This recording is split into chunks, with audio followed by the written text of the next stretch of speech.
everyone, I'm Elizabeth Hines and welcome to another episode of Coast Connections, coming to you from Nanaimo, BC, the traditional territory of the Sinémouch First Nation and also the chosen home for the Mid-Island Métis Nation. During November, the month of remembrance, we're here to honor not only our veterans that served and our Indigenous veterans that also served, but also all those that served on the home front.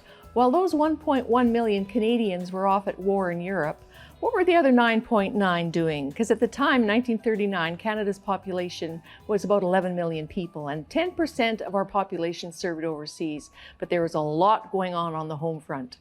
To tell us these stories and walk us through it, we have best-selling author Elinor Florence. Welcome, Elinor. Thank you. It's lovely to be here. When we had you here about 5 years ago, when you had your incredible Canadian bestseller book, Bird's Eye View, and then followed that up with the Wildwood book as well. So congratulations on those two books. And I understand there's another one that you're working on that we're going to be hearing about in the years to come. Thank you. So thank you so much for being in the studio today. And I just want to mention that Elinor and I are both wearing Poppy and the Indigenous Veterans pin as well. And the Indigenous Veterans pin honors the Inuit, the First Nations, and the Métis that served during World War II. And this pin has been around since about Indigenous Veterans Day since 1994. And it's celebrated on November 8th each year. So let's remember to honor them as well. And Elinor, I understand that your own father was an Indigenous veteran. That's correct. I have Indigenous ancestry, and my dad served in the Royal Canadian Air Force. Wonderful. And my father also served. He was a Juno Beach veteran in World War II as well. Very so good. We'll dedicate this one to our dads. You bet. And all the other dads out there who served. And speaking of dads, we have this lovely photo of one of the best photos in Canadian history, actually, of the war, of lovely young 5-year-old Warren Bernard. Talk to us about this photo.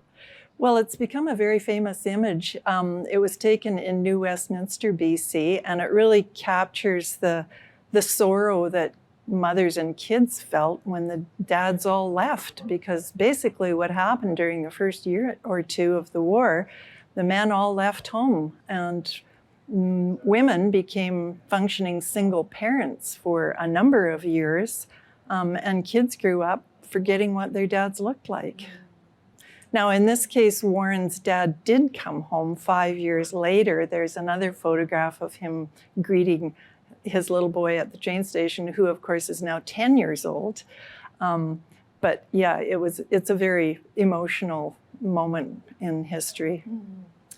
And it would be very eerie at that time because almost all the men between 18 and 45 were leaving the country by the train loads to go to Europe. So it was left up to the women, and they called them the house soldiers, I think is one of the terms that they used. Yes, the women really shouldered a lot of the burdens. Not only did they have to take care of their homes, but they filled all the jobs left vacant by men. They worked in factories. Mm-hmm. And about 1 million, I think, Canadian women worked in factories. 1 million Canadian women went to work in factories. They made munitions, tanks, trucks, aircraft, and also manufactured all the goods in factories that were left vacant when the men disappeared. And this was actually the first time that women were really in the workforce because they were mostly stay-at-home mothers before that. So that was a huge shift for them. Yes. And one very famous woman was the Queen of the Hurricanes, I think they called her, Elsie McGill. Yes, yeah. Who was an aeronautic engineer. And she worked it was in Fort William, Ontario, I believe. There was a company called Cancor that made boxcars. But during the war, she became an airplane manufacturer with these hurricane hawkers, I think they were. Yeah. And first time a woman ever took that on. She had 4,500 employees and over the years cranked out 2,000 of those planes in that. I mean, that's incredible. Yeah. Yeah. Just one example. We've got a really good picture here of Rosie the Riveter and on the Star Weekly cover. Talk to us about Rosie. The picture of the woman going off to work with her lunchbox. Well, I really like this image on the Star Weekly cover because it shows that they weren't all glamorous, which the propaganda posters tried to portray them as, but they were just ordinary housewives who maybe left the kids with their mothers and went out to work every day. Yeah. And Ronnie, the Bren gal? Oh, well, she was like Rosie the Riveter was an American creation, but this girl was really our Rosie. Her name was Veronica Foster, and she worked in the Inglis machine gun factory in Toronto, along with 800 other women, and all they did was manufacture these light machine guns called Bren guns. And the Star Weekly did a big feature on her, and she became known as Ronnie the Bren gun girl. And if you're looking at the picture, it's kind of funny because Ronnie didn't smoke, but she's smoking in this photograph because the photographer thought it would increase her cool factor and make other women want to go and work in factories if they could smoke. But of course, she wouldn't have been allowed to smoke in a machine gun factory. No. Yeah, could be an issue. Yeah. So these women were just hitting the manufacturing industry with making, equipment, ammunition, all kinds of things for the war effort. Right. Wow, different times. And that must have been very strange. Just the whole dynamics of everything shifted with all the men gone and these new roles that they're undertaking. Food rationing was also big on the home front, not just over in Europe, but talk to us a bit about the ration books. And yes, I'm not sure that people realize how much we had to gather together and send overseas because we were feeding our own servicemen who were overseas. We were feeding our prisoners of war, and we were also feeding the British civilian population because they couldn't produce enough food on their little island to survive. So we had pretty strict rations, and you had a ration book, and when you went to the grocery store, you got a stamp in your book to show that you'd already received, for example, 1 cup of sugar a week was your ration. Just to compare, the average Canadian today eats 2 cups of sugar a day. And you have the teeth to prove it. Right. Yeah. And a quarter pound of butter a week. So really very little butter. So people produced their own food as much as possible. They hunted, they fished, and they grew victory gardens. That was a really big deal, was to grow as much food as you could. And I like the propaganda poster that you shared with us too, of the young lad getting ready to garden with, with gusto. Yeah, well, again, it illustrates that children were very much involved in the war effort. There was no attempt to try to shield them from the harsh reality that we were at war with the enemy, and the kids were totally on board with this and wanted to do everything they could to help. And you mentioned POWs, the prisoners of war, and I was really surprised to learn that there was about almost 35,000 prisoners of war brought over from Europe in camps in Ontario, the prairies, and also here in BC, one right here in Nanaimo. So a lot of people I don't think are aware of that. So these people all needed to be fed as well. Right. So, and they did a lot of work, actually. They were more or less labor camps. They did a lot of road building, and I know they built the golf course at the Banff Springs Hotel, for example. Really? So, yeah, they made them, they weren't just sitting around. No, I think a few of them escaped while they were on the green there too. Well, there wasn't anywhere for them to go in Canada. No, up in the mountains. I don't know about that. They wouldn't last very long. No. And also, Elinor, during the war years, recycling was a really, really big deal. We think that we've invented that or, got into that in the last couple decades here. But no, the original recyclers take us back to the 1940s. Well, they needed every scrap of metal and rubber for munitions. So everyone was gathering together every last scrap of tin foil. My own uncle, who was a kid during the war, started collecting rubber bands, and he put them in a ball, and he had a ball about this big of rubber bands to hand into the war effort. And kids went out and combed the roadsides. One advantage was that our landscape never looked so clean and tidy because there was no refuse left.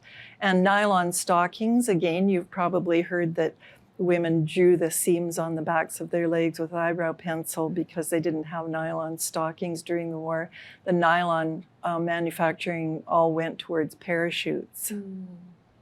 That's so interesting that made it look like they had stockings on. Yeah. But no, nylon was definitely rationed there.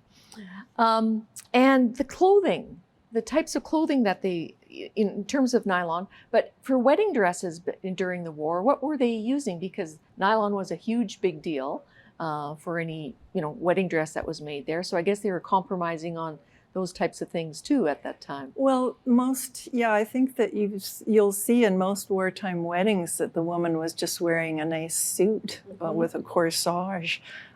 They just didn't have the fabric available because those fabric companies were busy making fabric for the war effort.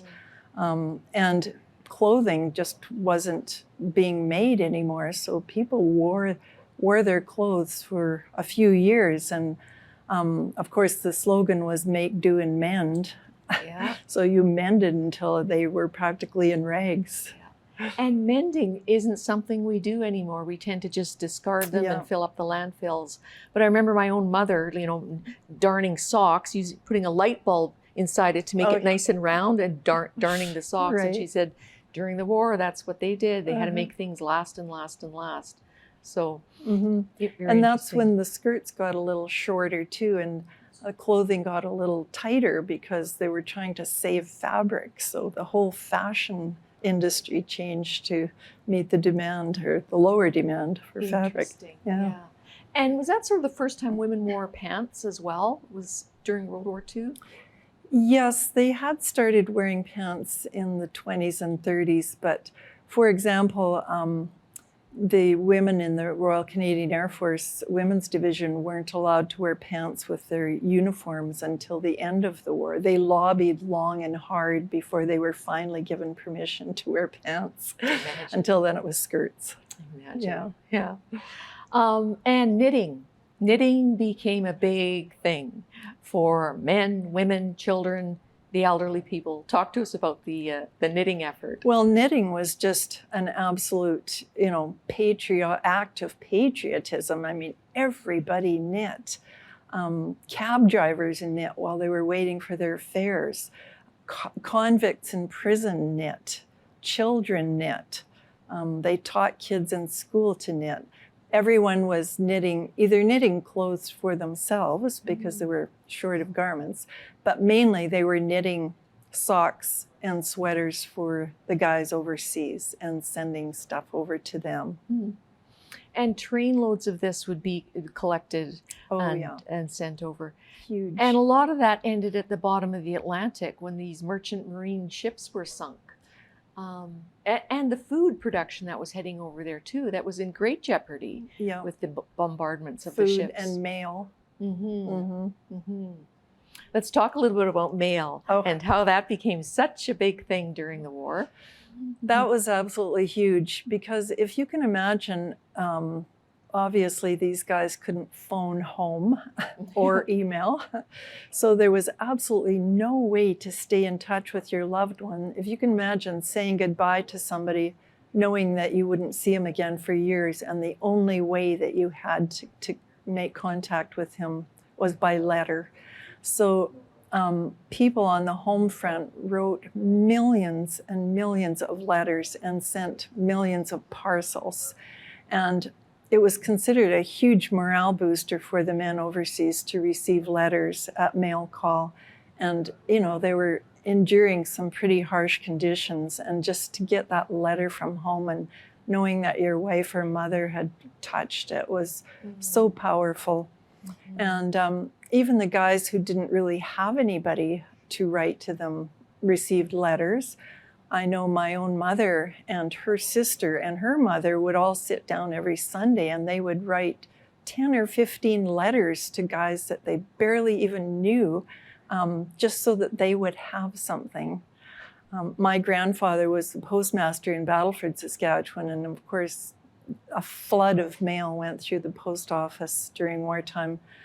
And he knew all the boys from Battleford that were overseas, and when he saw a letter come to one of the family members, he wouldn't put it in the mailbox. He would actually walk it over to their house so that they'd have it immediately, because he knew how important it was for them to hear from their boy. Wow. Yes, how beautiful. And that the fact strangers pitched in like this to send words of comfort and support to our troops that were serving. That's really neat. There was so much mail that the Air Force couldn't keep up with it, and they actually created a special squadron of aircraft called the Mail Squadron, and they flew all this mail over to Scotland, and there was a huge sorting depot there, and from Scotland it went all over wherever the theaters of war were taking place. And what about return mail from the front? Was that delivered in a timely manner? Did your father see a lot of those letters being returned, like from the troops? No, they had a pretty efficient system. I think they knew that it was an absolute top priority, that mail had to get through at all costs. So, the letters that Dad wrote home, I have them yet, and they seemed to come on a pretty regular basis. Later on, they started shrinking the mail. They'd actually take a photograph of it and print a smaller version of it, a little tiny letter like this, and then you'd have to read it with a magnifying glass when you received it. Yeah. A little microfiche. Right. Yeah. And they also sent a lot of newspapers over to the boys, hometown newspapers, so they could find out what was going on in their community. And who married who while they were Exactly. away. Yeah, missed my chance. Elinor, fuel rationing was also a very big thing during the war years. Talk to us about that. Well, fuel was rationed because, of course, we needed gasoline and oil for our equipment. So really, you weren't allowed to travel during the war. People simply just stayed home. You weren't allowed to ride a Greyhound bus or a train unless it was on official war business. So you didn't have a lot of options. And most people parked their cars, if they had a car in 1939. Most of people just parked their cars because it was hard to get gas. You had to, have a ration book for gasoline, and you had to explain to the authorities why you needed to go on this little trip. That's stringent. People walked, or they rode horses, or they had horses and buggies. Horse and buggy days came back again, or they carpooled. There was a lot of people hitchhiking rides in those days. We've got a really good poster here from the Star Weekly of, I guess, the original Uber. Yeah, that's right. With a fellow in his car and sort of a silhouette ghost of Hitler sitting next to him. Oh, yes. Again, everything was cast as a patriotic duty, right? It was your duty not to waste gas or anything else. So carpooling, rideshare, we've been there before. Yes, we have. In many ways, we could return to those days, and it would probably be a great benefit to society if we did. Totally. Let's talk a little bit about the Ballandine family, an Indigenous family with an incredible service record during World War II. Talk to us about the Ballandines.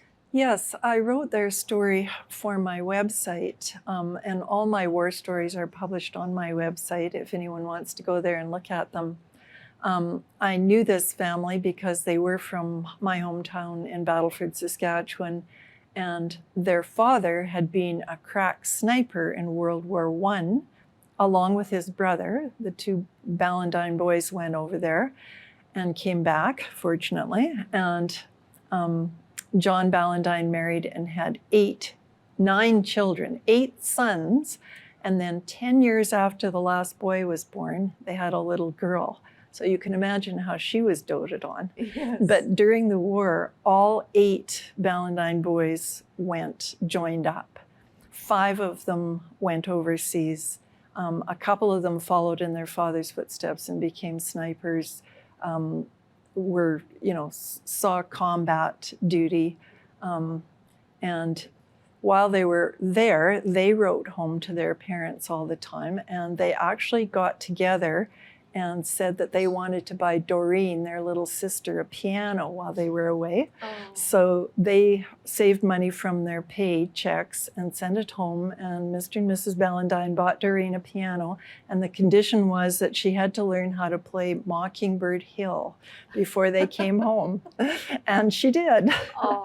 She had the pleasure of playing Mockingbird Hill on the piano when the boys all came home. That's remarkable. Yeah, wonderful story. Elinor, their pay was like $1 a day. Yeah. So this was precious money that they were sending back home. Yes, and unfortunately our Indigenous veterans never really got the recognition that they deserved. And it was my pleasure actually to bring their story to light and try to shine a light on the contribution that so many Indigenous guys made to the war effort. And were never really honored or acknowledged appropriately. No, very, very unfortunate. But we're starting to turn that page. And as well, on the home front, the Indigenous people really contributed as well to the war effort. There was, we did an episode last year about the Indigenous contributions, and our viewers can find that on YouTube as well. But one of the things, because the Sundance and the potlatches were illegal then, so they would hold these with the framework of we are doing it to help pray for the veterans and to fundraise. And they did. They raised a lot of money. They bought a lot of war bonds and hundreds of thousands of dollars. They bought several ambulances that were sent over, and they really contributed in terms of the agricultural effort as well, a lot of farming and that type of thing. But I was also surprised to learn about the bison bones that they would dig up. And those were used to make glue and other materials for the manufacture of guns and planes. Like, who knew? Yeah. A lot of the Indigenous guys joined up because they felt it was not only their duty as Canadians, but also because they had signed a treaty with Queen Victoria. And they were honoring their treaty obligations to go to war to defend their allies that they had a signed contract with. And then things didn't go so well when they returned home at all. No. Talk to us a little bit about the victory bonds, because that was a very big thing. Canadians at home were buying up these victory bonds. What was that about? Well, it was a way of raising money, really. The government had to raise money to purchase all this equipment. And you can imagine how much it costs to maintain a standing army of 1.1 million people.